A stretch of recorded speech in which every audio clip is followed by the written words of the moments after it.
Hi, everybody. Welcome to our next webinar. Welcome to our webinar to make all of us more capable, secure, excited about the future of travel. So I'm super excited to have on this webinar with me a dear friend, a member of our Abundance 360 community, Richard Kane. Richard, good morning to you, pal. Hi, Peter. Thrilled to be here. Yeah, I know. A pleasure to have you. And we're going to be talking for everybody who's joining us from the Abundance Digital community. Welcome. Super excited for this. And for those joining us on social media, thank you. Let me preview what we're going to be talking about here. This is the convergence of exponential technologies reinventing how we fly around. And this is the future of air travel. It's been something I've been tracking for at least 20 years. Where new material sciences, AI, data, all come together for a new generation of jet aircraft that are here today, and the ability to get access to those jet aircraft at significantly lower costs. So it's private jet on demand. Think Uber for jets. That, you know, if you don't want to be flying around during a period of COVID-19 on a large airplane, this is the lowest cost alternative. We're going to talk about the costs are, where it is, and then Rich will talk about where it's going to go in the future. But if you're planning holiday travel this holiday or in January or February, you may want to just listen in to see some alternatives for you, because well, I'll get to that in a minute. So Richard, I'm going to read your bio in a second so folks can know who you are. And then make a disclosure about my involvement in Verijet, and then we'll jump back in. So Richard Kane is chairman and CEO of Verijet Holding Company. He's the founder of Coastal Aviation. He's an Inc. 500 CEO. Richard is noted researcher in AI, which is how I first met him, with cornerstone patents spanning multiple verticals, including telecom, aerospace, security, synthetic vision, optimization. Verijet is the culmination of a decade-long journey.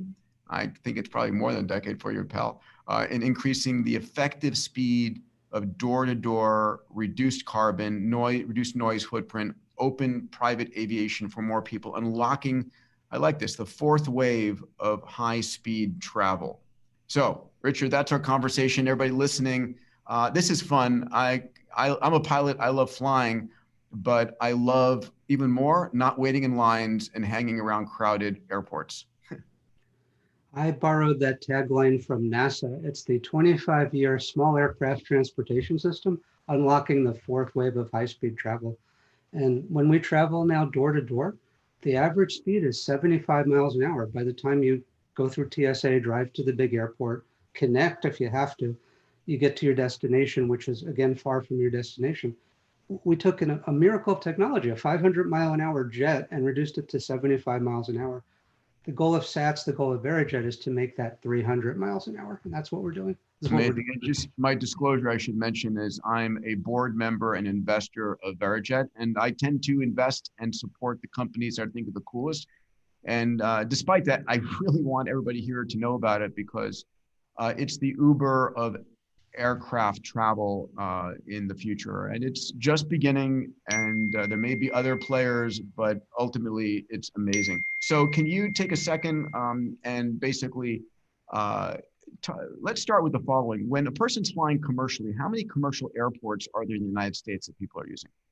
The general public knows about 29 hubs. There are about 400 that get significant use.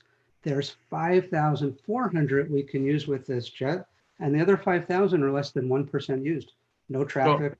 So I want to just point this out, because it's a really important point right now. Today, I live in Santa Monica, and if I'm flying commercially, I'm driving to LAX. In rush hour, it is, you know, it's a good 40 minutes, and then I'm getting there at least an hour ahead of time, right? And you have to add that to your flight time if I'm going to San Francisco. But there's a airport 10 minutes from me called Santa Monica with no wait time. It's a private airport. And how many of those private airfields are scattered around? There's 5,400 that you would recognize as airports. Pavement Amazing. And bathrooms. Yeah. 19,000 otherwise. So. You mean strips, grass strips and dirt strips and so forth. Yeah. 5,400. And so imagine if you could fly from small airport to small airport in a small jet that cuts your wait time, your travel time, and all that. That's critical. But who can afford to buy a small jet these days? So that's where Verijet comes in. We're going to show a video in a minute, but I wanted to before that just have you describe what you've built here in your own words, and then we'll show the video. So this descends from routing technology that could route 100 million calls an hour, 14 billion calls a month. And we took that routing algorithm, it solves the traveling salesman problem. We took that out of telecom and applied it to aviation. So instead of a billion calls, it's a few thousand jet flights a day. And no one had ever used that firepower before in aviation. It's like using a sledgehammer on a gnat for this problem. And we have achieved incredible results. With other carriers, we're saving 200,000 pounds of carbon footprint a week. But now we take that and launch Verijet on top of it. So we can recover planes that break. We can use our own AI. We dispatch immediately. We just did an hour turn on rescuing a couple whose plane had broken down. Dispatched by AI, the planes have AI on them. They can land themselves. They keep the pilot safe. It's like having a flight crew that's built into the plane, and then our pilot just monitors that AI. We intend to be the safest, most efficient airline on the planet. It's part of what we fly, but it's also part of the systems that dispatch and operate the airplanes. So do you want to show the video now? Please. Okay, let's bring up the video. Pay careful attention. Questions will be asked.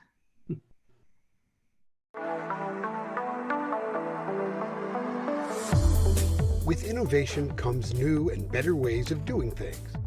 New ways of considering one's carbon footprint and the ease and cost of getting from point A to point B, getting what you need when you need it. First came Amazon, then came Uber, and now there's Verijet, a new concept in private aviation, a smarter way to handle the short-haul needs of private aviation users, using the latest, most up-to-date fleet of the Cirrus SF50 Vision Jets in the world. It's an aircraft with a proven airframe and engine, the safest in its class, and was the most delivered business jet in 2018, even taking home the Collier Trophy for ushering in a new era in personal aviation. No wonder. Besides its low operating cost, its radical noise reduction, and low CO2 footprint, it can save over a ton of CO2 every hour of flight compared to other light jets. It's an aircraft that is perfect for the environmentally conscious short-haul traveler who wants to travel in comfort and style. In a beautifully appointed premium cabin with plenty of room and first-class amenities, with 28 possible seating configurations. And in a world of COVID and viral consciousness, it offers safety and travel away from the crowds. The cabin is swept with UV sterilization between passengers, and the cabin air is refreshed by microparticle filtration every 30 seconds. Professional pilots are ATP and type rated and trained for customer service and satisfaction. Verijets are loaded with an unparalleled safety solution that includes the Cirrus airframe parachute system and the Safe Return Emergency Auto Land system. In a situation where the pilot is unable to operate or land, this plane can even land itself. It makes sense in so many ways. 54% of all flights in the US are short-haul, 700 nautical miles or less. And with Verijet's short-field landing capability and low noise profile, it can serve thousands of local airports with efficiency and convenience, arriving nearer to where passengers want to be, all with easy, simple, straightforward pricing with no complicated cards or membership fees. It's all powered by partner Coastal Aviation Technologies' AI-based flight optimization booking system that makes the comparison to land-based ride-hailing a reality. Verijet is where you want to be, when you want it to be there, no stress. It's that simple. It opens up private jet charter to a new market who never saw themselves as private aviation users before. It's a new way of thinking about short haul and about offering unmatched convenience and efficiency at a simple and attractive price point. Verijet, the fourth wave of high-speed travel has begun. Richard, that was awesome. You know, I haven't seen this video yet, but it looks great. It tells the story well. We're trying to explain to people what to expect. So for people who travel in a metal airplane with two engines on a regular basis, say the Citation Excel, and this plane pulls up, it's carbon fiber, it looks beautiful, it's got one engine. That one engine is safe from bird strikes, safer than the two-engine plane, but still, we didn't know how people would react. So we wanted to show them the video up front to let them see the plane, but now we know. We rescued a couple whose Citation broke down. They said this is the smoothest flight they've ever had. This is the safest they've ever felt. We get this all the time. We have 100% of our customers loving the experience, asking for the same pilots again, telling us it's the smoothest, safest, best. It's been a home run. Yeah, really the opportunity here is as airlines are, unfortunately suffering and their revenues are down, they have to raise their prices, and there's a crossover point where business jets like this, especially in the efficiency that Verijet offers as a platform, as the price of business jets come down and the price, I'm going to do this, whatever. There's a crossover point, and so we're there. Talk 1 second about the AI overlay, because in the abundance community, the abundance digital community, we're talking about convergence all the time, convergence of technologies. So what technologies are converging to enable this capability? And then we'll talk what the pricing is and the time, and just people get a sense of what's different here. So in a moderate sized fleet of light jets, you have quintillions of possible routing solutions. If I look at a 70 aircraft fleet, it's literally 16 quintillion. And my AI today can't compute the very best routing solution. It's the traveling salesman problem. You can't solve it. You use brute force to attack it. So today we use hundreds of computer cores and a virtual supercomputer sitting in Dallas inside of an IBM facility to come up with an approximate solution. That's for rerouting the whole fleet. But to check availability, inside of Verijet sits some patents that can answer in 200 milliseconds so that we know that there's a jet available. We've checked that the pilot has slept a number of hours, the maintenance status, all the things that go into that. This is the first time you can point, click, book, and possibly sell against Delta and United. So when we're the only direct service between a city pair, we expect to be able to sell when it's 2 or more passengers and it's price competitive with the airline, to sell real time and open up private charter to the general public. This is the first combination, the AI that drops the price about 30% due to increased efficiency, and the jet another 40%. Taken together, it's the first thing that can pull people off of airliners. I had dinner with Fred Smith. He said, Richard, you're going to do to the airlines what FedEx did to the post office. You're going to take the premium passengers, the premium packages off them, put them on you, because you're offering better service, direct service, and they get home to their families at night. That's exactly what this is about. Amazing. I know about 2-3 weeks ago, I introduced you to the head of IBM's quantum computing team. And yes, you're actually looking at quantum computers to make it even faster for you. Quantum computing, well, the traveling salesman problem is the classic quantum computing problem. It's one of the things you use to demonstrate what quantum opens up. Right now, I can tell you a plane's available in 200 milliseconds, but it takes me 5 to 30 minutes to resequence the whole flight, the whole fleet. In that 30 minutes, I might not be able to sell another flight. We're going to tell you we don't have a plane. Quantum computing would let me resequence the entire fleet in another couple of seconds. And so we're not leaving dollars on the table. We're even more efficient. And this is tens and hundreds of tons of carbon if you get this right. So quantum, I'm super excited about that. That's a 3-year journey. We've started with them, but we've run our first quantum program in their Melbourne facility. And it is unquestionably the future of this kind of logistics. Amazing. I love it. Let's talk about the, you chose the SF50 the Vision Jet for a number of reasons. I love the jet. I've flown your airplane. It's super. I'm a Cirrus pilot, for those of you who don't know.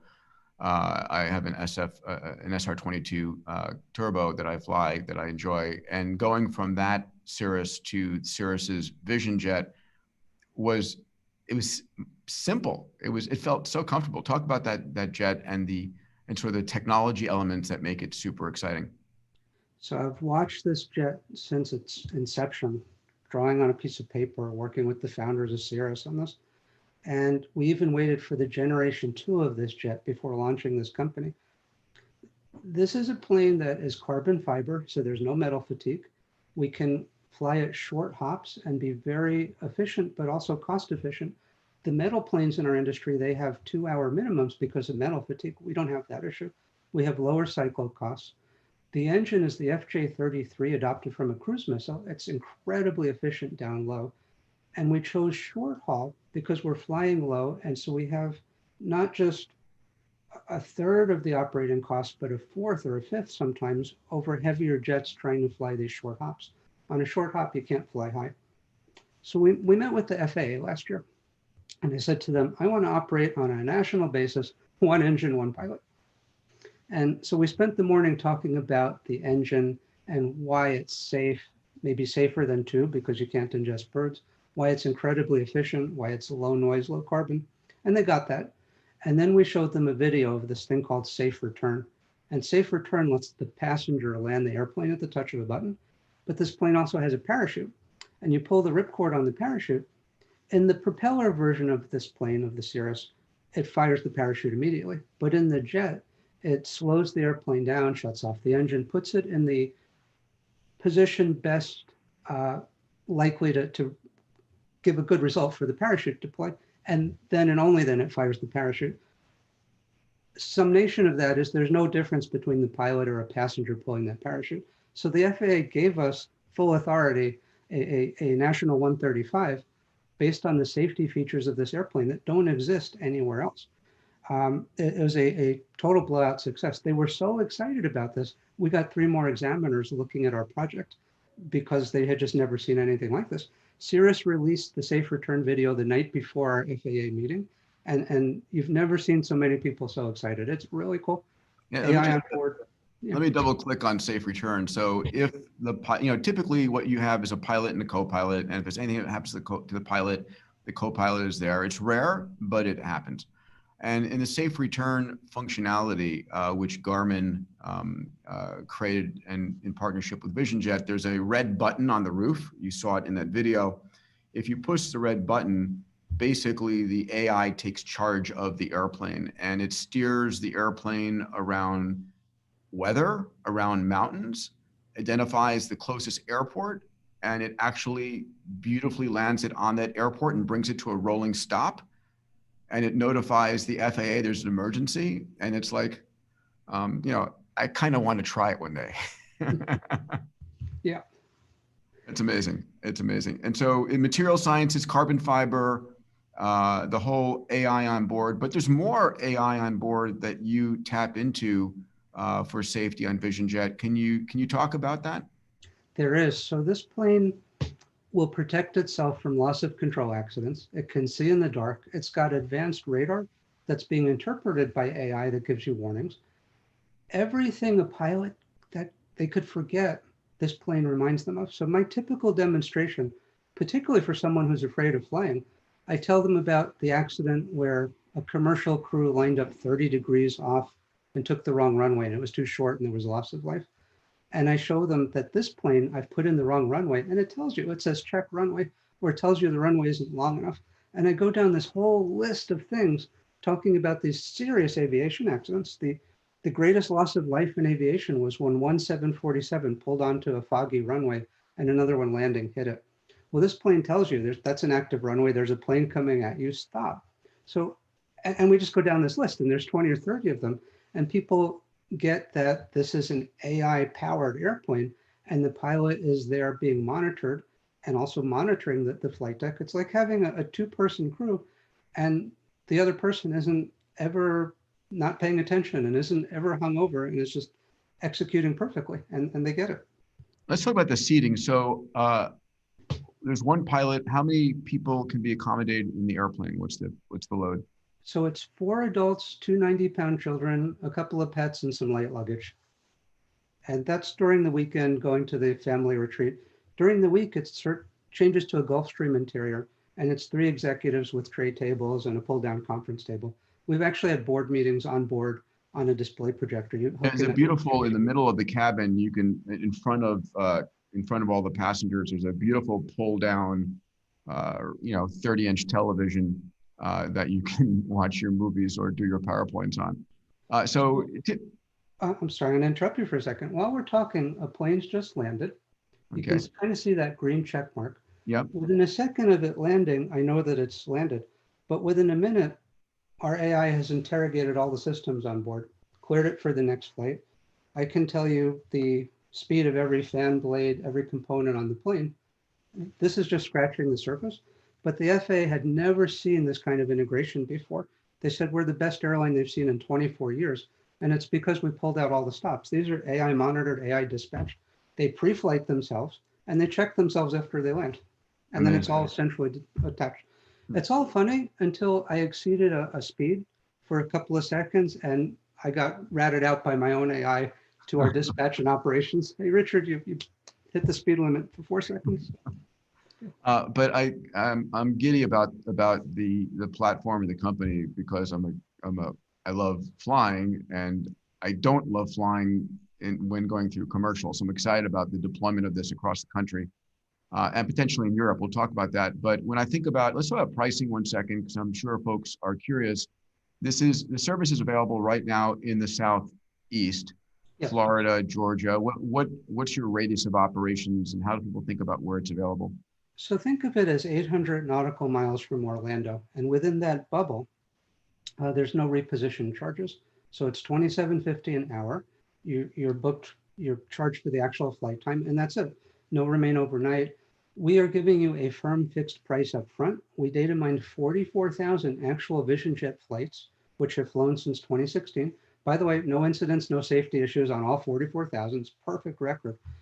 And so we tell you what the price is up front, just like you're flying Delta. Almost every other operator in this industry will come up with extra charges, and we just have something simplified at about 1/3 of the cost. And you don't have to pick up a phone, it's real time. So $2,700 and $2,750? Yes, exactly. Per hour. So if you've got, a family of 4 on there, divide that by 4, some call it $800 for $700 to do that. But it's a business class travel and you're taking off when you want to take off and landing when you want to land, and you're going from the airport you want to the airport you need to get to, which is important. 98% of us live within 20 miles of one or more of these 5,400 airports. So it really is about point to point. And when we look at the booking, you'll see you can book by street address or zip code. It's not just that airport. Do you mind go to fly?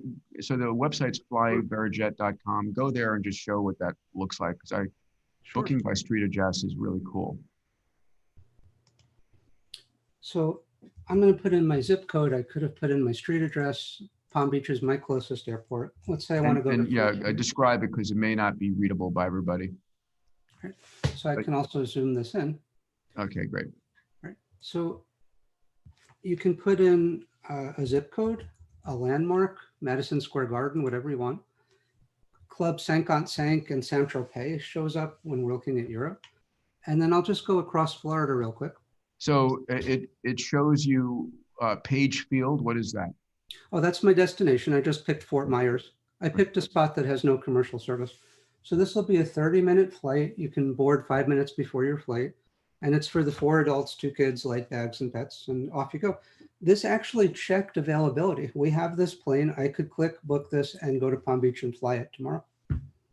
This doesn't really exist in private aviation. Then you go somewhere like Tuscaloosa, and Tuscaloosa has no commercial service, and they lost their essential air service subsidies. And you used to be able to to drive to Birmingham. Well, Southwest pulled out of Birmingham, reduced their service. So this is an exact quote from a CEO there. It takes him 3 days to go out and back to a meeting now. And with Verijet, he can go to 3 meetings in 1 day, be back home to his family. But that's not even why he's looking at an investment.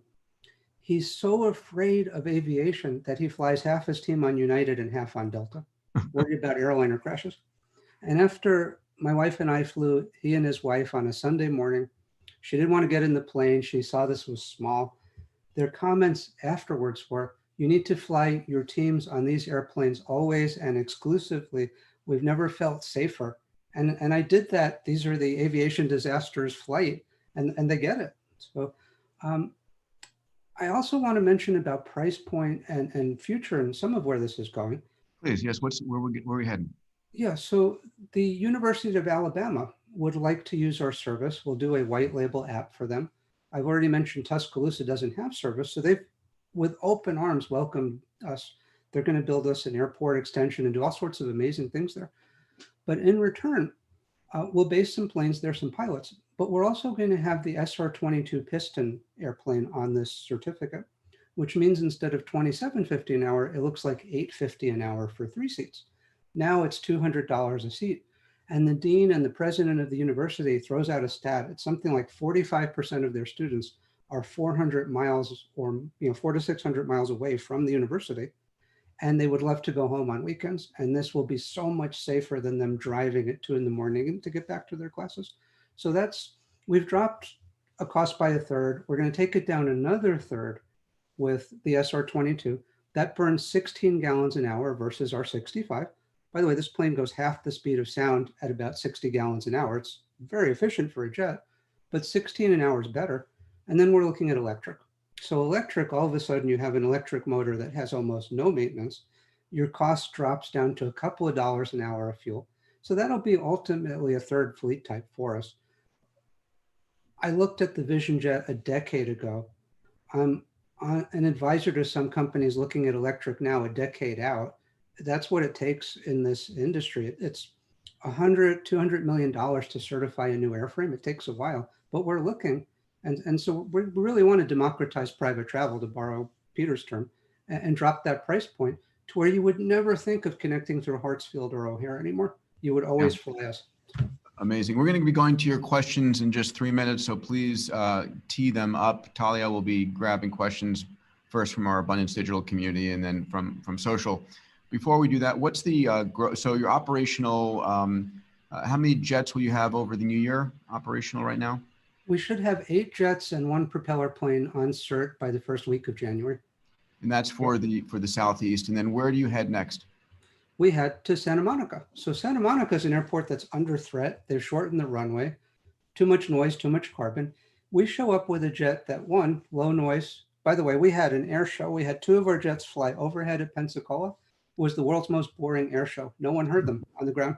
Literally, they went by, no one heard them. It was hilarious, which is the whole point. So noise, carbon, but on top of that, our engine will burn 4 types of biofuel. So we could get this down to carbon zero. Think of how that would be welcomed in Santa Monica. Now it's no carbon footprint, low noise, runs on the short runway. So we are going to try and save that airport that's under threat. Take that to Europe and you just double down on the message. Very noise conscious, very, very carbon. This thing is 50 decibels quieter than the stage 4 noise requirements. So any noise sensitive airport on the planet, that local airport in a local community, we can still operate there and not aggravate people. So that's part of this too. All right, Talia, let's tee up some questions here. Great. So the first question comes from Sue, and she wants to know, generally speaking, who flies with Verijet? So generally since COVID, you have every operator telling you that more new people who have never flown private have signed up in the last 30 days than the last 10 years. Our first revenue passenger was from East Hampton, Long Island to Vero Beach. By the way, way outside of her operating zone. She's mid-90s. She traveled with her daughter. She was very afraid of COVID. We sent her this plane that, the air is scrubbed, it's UVC sterilized. We brought her directly to Vero, so she's not connecting through an airport. The New York Times said that there's 700 points of infection when you fly commercial.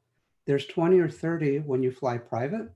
We are managing that down to zero. We have a chief medical officer on staff, Dr. Todd House, working on that with us. So some of the people are concerned about COVID. Maybe that's a third. Some are business people out of Tuscaloosa that just can't get there from here. If you're going from Tuscaloosa anywhere, by definition, there's no commercial service. And so everyone there is very excited.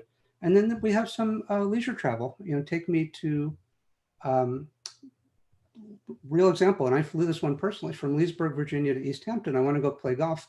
By the way, will your plane fit golf clubs? The answer is the tail is hollow. It's got a ski tube and golf clubs, and our demo pilot's a PGA player. So it's this mix. You also fly people with large dogs. We brought a service dog to the actress Diane Keaton at Santa Monica. We brought that dog across the country. I'm on the board of New Horizons. She lost her 17-year-old Golden. We replaced it. And that's just such a pleasure to do that. A good third of the trips have animals. No one wants to fly with their pets on an airliner. Certainly no one wants to put them in a crate underneath. So this is much safer for the dogs. Beautiful. Very, very pet-friendly airline. Talia. Okay, the next question comes from Leanna. She wants to know how COVID impacted your business. So COVID made two sea changes in this market. It took away the business travel where you're speaking at a conference on a date certain, and it changed it with ASAP. This is an emergency. So there's threefold the number of ASAP requests. Because we're AI dispatched and we can dispatch on a 1 hour, 2 hour turn with AI, which actually is remarkable for this industry, we flourish in an ASAP. But the second is flex. Flex is, I want to get to my beach house. I can travel anytime in the next 5 days. Tell me when it's least expensive. And the AI does flex very well.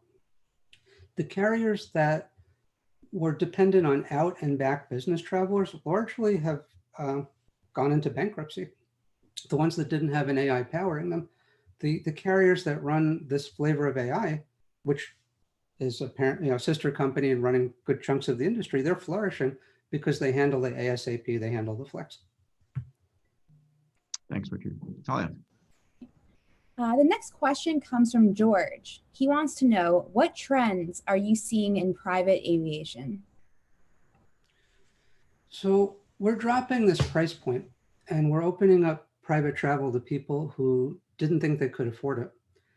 Where we expect to go, and we've made inroads already, is intermodal connection. So you take Lufthansa to Miami and then we take you to Naples.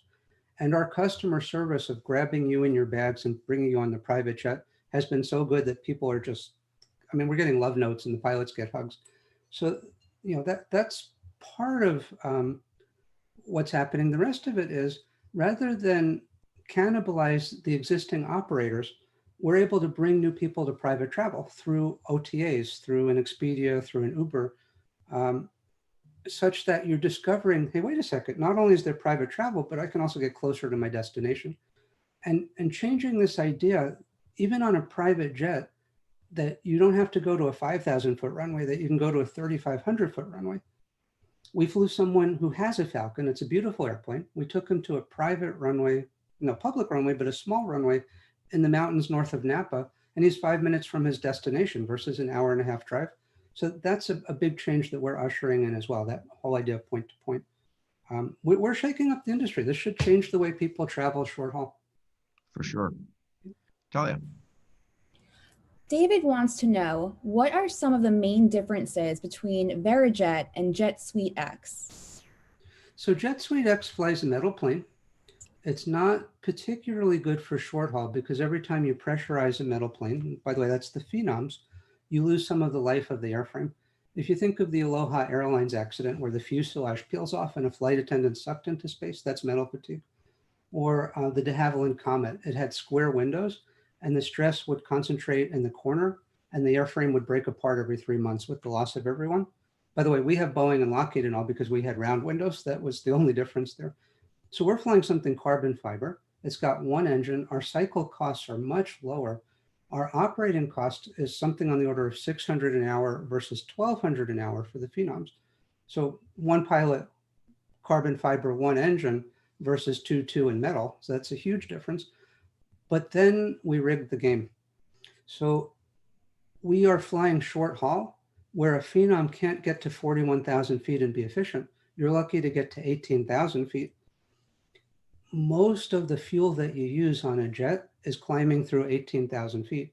If your phenom is stuck down low because your trip's only 300 miles, they're burning all sorts of gas, making all sorts of noise. That's a big change. Put another way, I was flying to an airport in South Dakota that had a hailstorm. The airport was closed for 45 minutes, huge chunks of hail that they had to bulldoze off the runway. I've never seen anything like it. Rapid City, South Dakota. I powered back. I had 7 hours and 40 minutes of endurance at 9,000 feet at low altitude because my engine's the FJ33 designed for low and slow. We toured Mount Rushmore and Crazy Horse and Crystal Caverns, and I still had 7 hours. If you were in a jet suite, you would have been diverting because the phenom can't do that down low. It's radically different. We chose a battleground we always win on, which is short haul. On top of that, we're incredibly safer. Richard, also, I mean, I don't remember exactly, but I don't think there's no membership fee and there's no repositioning fee, which is important. That's exactly right. Completely simplified pricing, no membership fees. All right. So it's same price anywhere to anywhere, just by the hour. And fixed quoted up front. We don't change it on you. Yeah. Excellent. The next question comes from Tyler. And he wants to know, can you talk a bit more about which airports you're able to fly to and from? For example, are larger international airports like JFK or LAX off limit? No, they're not off limits, and we do that all the time. I just brought a couple to Midway. They asked me to keep 250 knots alongside all the other airliners, and then they made me make a right angle turn, and we're actually sliding around the corner. We can do that, and we're happy to do that. However, the fuel costs are typically $3 a gallon higher, and you're stuck waiting there. Esther Dyson once flew with me, daughter of physicist Freeman Dyson, maybe invented angel investing. She's a New Yorker. She doesn't drive. She's going from Fort Myers to Orlando. And every major carrier took her to Orlando International, never bothering to check that her hotel was near Kissimmee Airport, 7 minutes from Kissimmee, an hour from Orlando. So they took her to the wrong airport where their equipment was tied up longer and they paid more for fuel. But more than that, I was able to get Carrie Limousine to come on the ramp. And we took her bags right out of my airplane and put them in Carrie Limousine. 7 minutes later, she's at her hotel and she became an angel investor in this enterprise. Because we were geographically aware, have a patent on booking air travel by street address, and didn't take her to Orlando. I was on a panel with NetJets, XO, JetSuite, and a few others, and they all made the mistake of taking her to Orlando. And then the president of SatsAir stood up and said, we won't make that mistake anymore. We just signed up with Richard. And that was the launch of this whole enterprise. So if we can avoid the big airports, we do. It's a big traffic jam, but if we have to go there, if someone demands it, we'll go there. Excellent. The next question comes from Gene, and he wants to know, what is your vision for the future of air travel? So it's point to point, it's on demand. I'm personally offended that Hartsfield and the big airports like Gatwick in London, that they're shopping malls, and they make you walk through this serpentine path through the shopping to get to your gate. I mean, I personally find that offensive. And it shouldn't be. So I'm on a mission to fix that. Basically, it's point to point. It's tripling the speed of travel. So I'm channeling Peter again. Anytime you double the speed of transport, you switch out the technology. It's like 8 years from the first car to the last horse on Manhattan. That's what we're talking about, changing the way people travel, unlocking that fourth wave. And it's going to be eye-opening for people that, wait a second, I can get to my destination. And particularly with our other fleet types, it starts to look like commercial. I mean, I'd be shorting airlines at this point. So. Yeah, no, I agree with you. You're going to, the direction where we're going, and we'll talk about it, and Richard will be at Abundance 360. He's one of those who chose to come in person as a member. So you can meet him there if you're there. It's the places we're going, it's going to be meeting up and abutting against eVTOL, electric vertical takeoff and landing, right? So you might fly, if you're coming down, if you have a meeting in downtown LA or someplace, you might fly into Santa Monica Airport and then, connect with an eVTOL for the last 10 miles to the top of the building. And then you mentioned electric aircraft, they're coming. I remember when I was at SpaceX, God, 15 years ago, Elon had a design for an electric supersonic jet on the drawing board. So, all of the electric aircraft industry is gonna come quickly. But what I think is interesting, Richard, most importantly, is Verijet and it's the electric overlay, the AI overlay that will just plug in whatever the most efficient travel tech is in there. That's it, exactly. And then backed up by quantum computing, which just doubles down on the whole enterprise. That'll get us another 5 tons of carbon a day efficiency. So looking forward to it. Perfect. Yeah. All right. Speaking of SpaceX, Amit wants to know, how will it compete with SpaceX point-to-point Starship transportation? So I always wanted the Kane suborbital point-to-point X Prize, and I think I'm just too late to get that done because obviously it's going to happen without me. But when you're crossing the globe, that's that kind of capability, 2 hours to Tokyo or something. We're more about getting you closer to your destination on your regional trip. Now, I do expect another type of fleet type that will be longer range single engine and will cover more of the US and maybe out to 1600 nautical. So we're going in that direction. I'm looking at Boom Supersonic. I talked to their CEO. And so now you have a supersonic biz jet, which again, the AI will happily dispatch that, but it's tough to compete with anywhere on the planet, at hyper velocities outside of Earth's atmosphere. That's really cool. So. Yeah, well, one little aside that's interesting, just a teaching moment. When you're underwater and you're trying to move fast, in order to move fast, you get out of being encompassed by the water and you go to the water surface and you move on top of the water. And if you want to go even faster, you get off of that and into the air, right, where the drag is less. And if you want to go even faster, you get out of the atmosphere into space. And so it's really moving in that direction, and that's effectively what Starship is. The other intermodal element will be Hyperloop. We had Hyperloop at Abundance 360 last year, and the team here based in LA is working hard on that with evacuated tubes and electric powered vehicles. Talia. Next question comes from John Paul, and he wants to know, what are your thoughts on Uber Air? Would they be complementary for cross-country point-to-point travel, or do you see them more as a potential competitor? So if you were to look closely at our patents, you'll see that Uber's already cited one of our patents on dispatching air travel, and that goes back to street address and AI. I think Uber may have just sold Uber Air to Joby, which is a hardware manufacturer for these VTOLs. We have, working with Fontainebleau Aviation in Miami, reserved 2 parking spots for VTOLs, eVTOLs, and 2 parking spots for our jets. The idea being you go from your downtown Brickell apartment to their tarmac, which, by the way, that can be an hour and a half in traffic.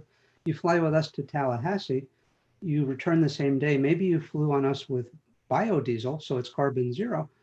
We see that as an intermodal connection point, and we definitely are chasing that. I can't tell you if it's Lilium or Uber Air. We go to the UP conference. I'm really paying attention. I'm an advisor to 1 or 2 of these companies, but we'll see what happens. The certification process is not easy, and we need to see who survives and who gets there first. But we're ready. Yeah, the eVTOLs like Joby and what Uber Air has been developing are electric vertical takeoff and landing, and they typically have a maximum. They'll take off vertically, and then they'll fly horizontally by using wings, and these are all propeller driven, electric propeller driven, and typical speeds are under 150 miles an hour, thereabouts. And the Verijet, the SF50 is flying at what speed? So it'll go a little bit more than half the speed of sound at 31,000 feet at 56 gallons an hour. Yeah, so it's about on the order of 4 times faster. So it's, the eVTOL is going to be inside the city. Typical length of a leg will probably be about 10 miles, 20 miles. and you'll then connect to something like a Vision Jet to go another 200-300 miles.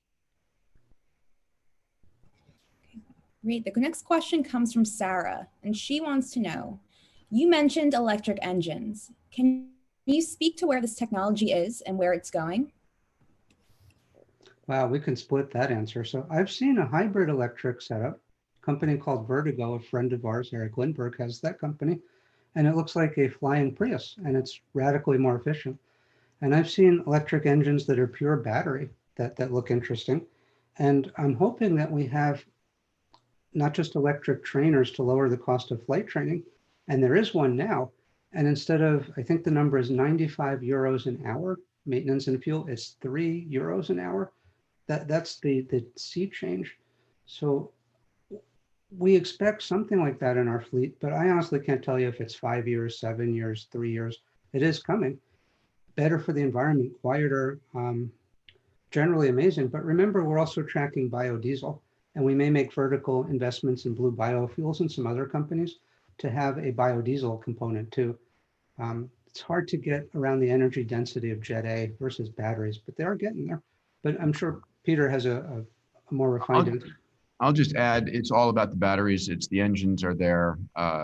It's all about battery energy density.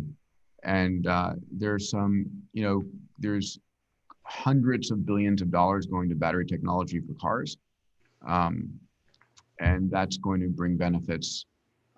Expect some continued breakthroughs. And then as we make batteries that can be molded and shaped into the structure of the airplane, so that the airplane structure is all battery as well, just like we put fuel in the wings. Those are important breakthroughs coming our way. Talia. Isabel wants to know, Richard, what was your professional background before starting Verijet?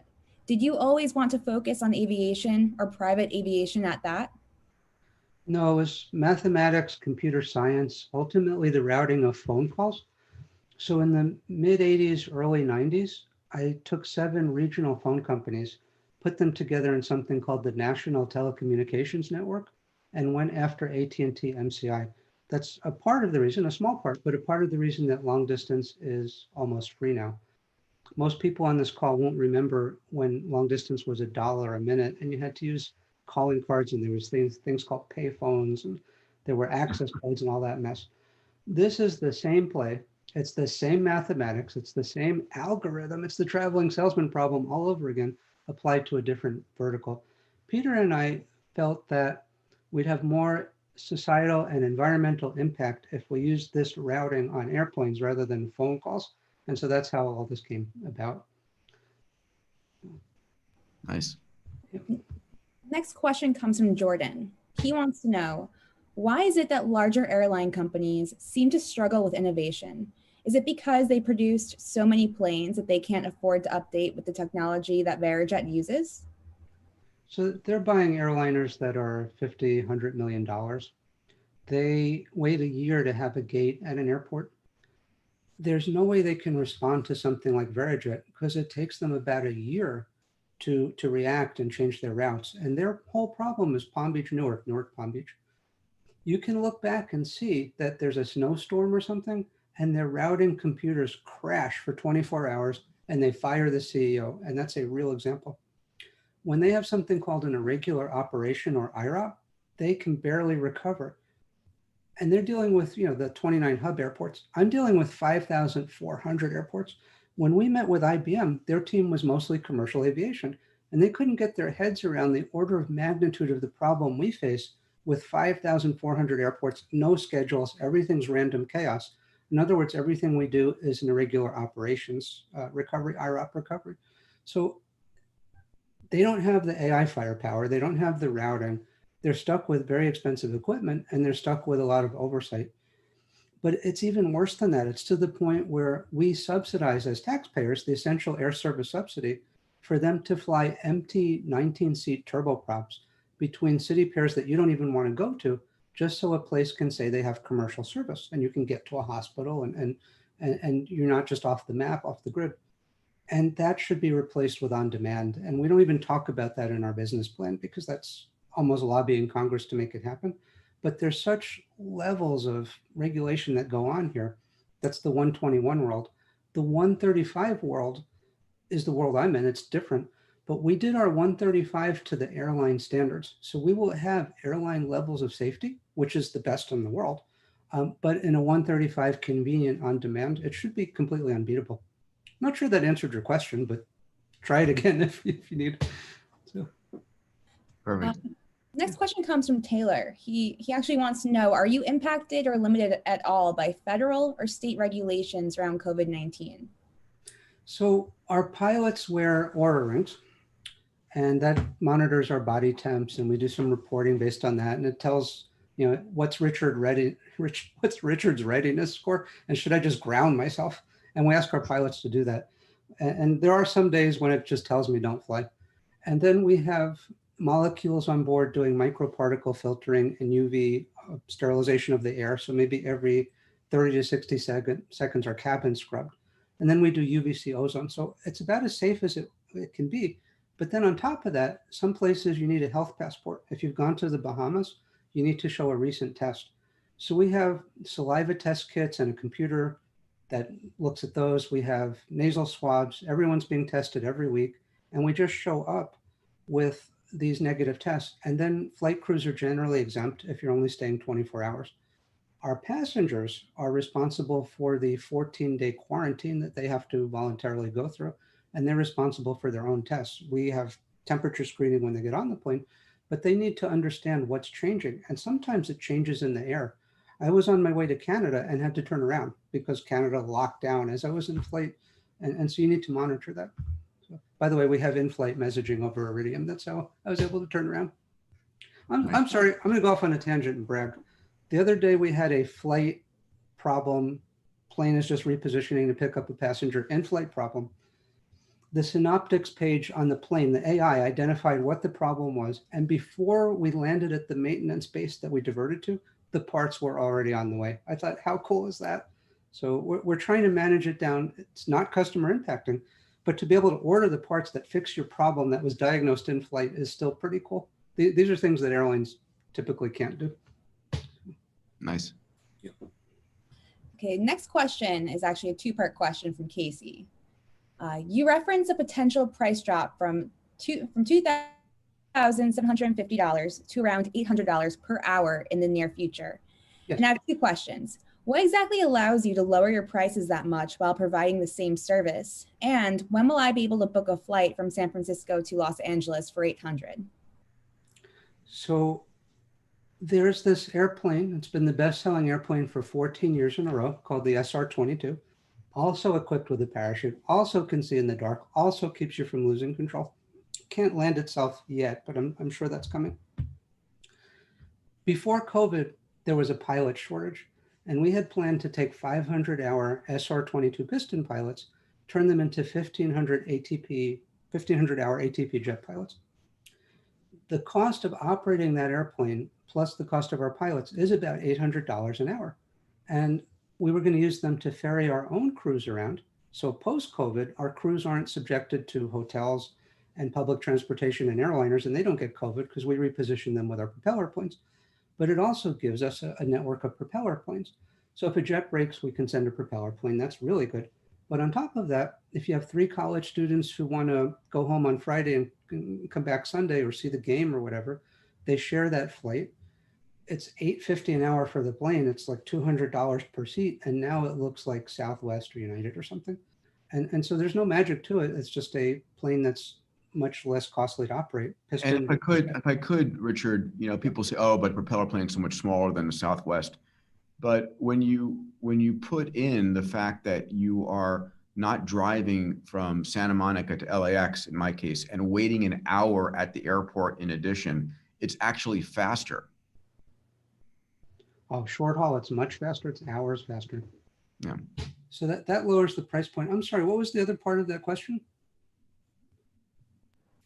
The other point was, when will I be able to book a flight from San Francisco to Los Angeles for $800? So our next stop is Santa Monica. I'm assuming in the May-June timeframe. Random chance we could be out there earlier, like bringing the service dog to Diane Keaton, but it's going to be after June. But if you visit us in the Southeast, I'll be happy to demonstrate the jet for you, and please come visit. Just drop us a note. So Richard, folks who are interested, where do they go? How do they reach you? So flyverijet.com would let you book, or calling 833-Verijet, and they'll just book over the phone for you, either one. Fantastic. All right, we have time for one last question, and I'll tell the Abundance members what's up for tomorrow. Okay, great. So this is a great one to leave off with. Sam wants to know, do you have any advice for entrepreneurs that want to enter into the private aviation space? Start with a lot of money. Yeah, this is a difficult space. You need to really understand the markets and the market segments. Frankly, we cheated. I created the stock market, and now we're going to trade on the stock market we created. And so we have planes that were built in the late 90s, early 2000s that are the workhorse of the wholesale fleet, and they break all the time. Sometimes they break and burst into flames, and you see it on CNN. Either way, our AI figures out how to recover those passengers. By the way, I'm only telling you about that because no one was hurt in that particular one. So we had an advantage. We could recover airplanes that were breaking 20 or 30 times a week with our own craft. But it's more than that. If you're going to fly, and this is a real example, a Challenger from Santa Monica to Las Vegas at 19,000 feet, burning 9 times the carbon that we would, making all this noise with one passenger, and we saw it. I had 26 eco-minded investors, sports stars, celebrities, pop stars at Santa Monica when this Challenger pulled up and did this. So we put that one person on a Vision Jet, it saves thousands of dollars, better for the environment. We have that advantage. You need to find, if you're going into the aviation space, you need to understand what your advantage is. We lucked out. We got introduced to the president of the University of Alabama. I watched a game. I learned to say roll tide. We're going to have an app that when you book your flight, it says roll tide. So you need that niche. That's 50,000 trips, 250,000 enplanements out of Tuscaloosa a year. That's pretty cool to luck into that. If you know it in advance, even better. So you need to find that niche if you're going private aviation. And AI, just throw in AI, mix in AI with anything you're doing. So. All right, Richard, listen, if any of you are living in the Southeast, going to the Southeast, want to try out Verijet, the planes are amazing. They're beautiful. It's like really, it's being on the inside of a Tesla or a Ferrari. It's that gorgeous and that safe. And I just proud of what you built with the team. And so thank you for that. This was so much fun to be here today. I was thrilled. This is totally excited. Thank you for having me today. My pleasure, pal. And for Abundance Digital members, we have a Zoom networking session for all of you tomorrow. It's at either 5 a.m. Pacific time or 12 noon Pacific time. So let me make that conversion, 8 a.m. Eastern time or 3 p.m. Eastern time, whatever time fits best for you. Get a chance to meet some of the new members or meet some new members, brainstorm companies, figure out how you're going to transform your industry. It's all about the network. So looking forward to seeing you. And then later this month, we'll be doing a Zoom, live Zoom session with Abundance Digital members and myself. And then those of you who are part of Abundance Digital who want to step up to be part of A360, you can just email team@a360.com and we'll let you know more about that opportunity. Richard, looking forward to seeing you either over the holidays or here in Calamigos, France in January for Abundance 360. Fantastic. Thank you, sir. Thank you. Take care, everybody.